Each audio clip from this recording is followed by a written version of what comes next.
Hello mga kabarko, ito na naman ang inyong Daddy Cubs, ang kusinero manlalakbay. To my today's video, meron na naman tayong kabarko na magkakwento ng kanyang libro sa pagbabarko. Sige, samahan niyo ako. Let's go!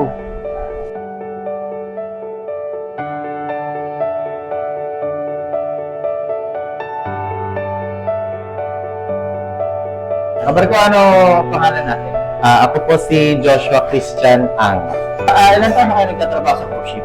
Cruise ship, pangatlong kontrata ko na po. Mahirap na magtrabaho sa barko. Mahirap naman po. I mean, lahat ng trabaho po mahirap. Pero kapag, may inspirasyon ka sa buhay, kakayanin mo yung iisipin mo lang sila. Kung bakit ka nagbabarko. Ano naman mapapayo mo sa mga nangangarap o gusto magtrabaho dito sa barko? Masasabi ko lang sa mga gusto magbabarko,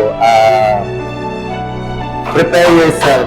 Kasi di lahat ng expectation at saka tatagyan mo lang yung sarili mo, prepare mo yung mga finances mo kasi din po, tawag ito, gagastos ka ng malaki.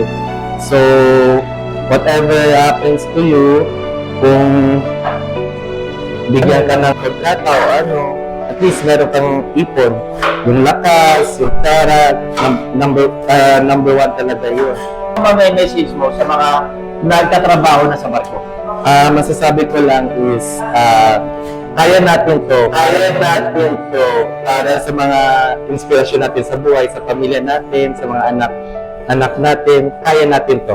Laban lang. Kaya kung mapapanood to ng mahal mo sa buhay, ano yung masasabi mo para sa kanila?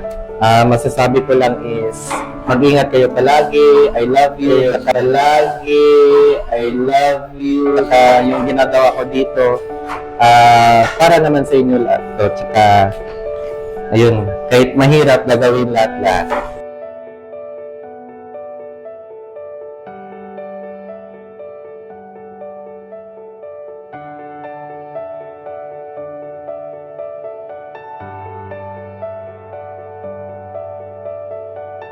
Daddy Calb's vlog. Like, share, follow, and subscribe.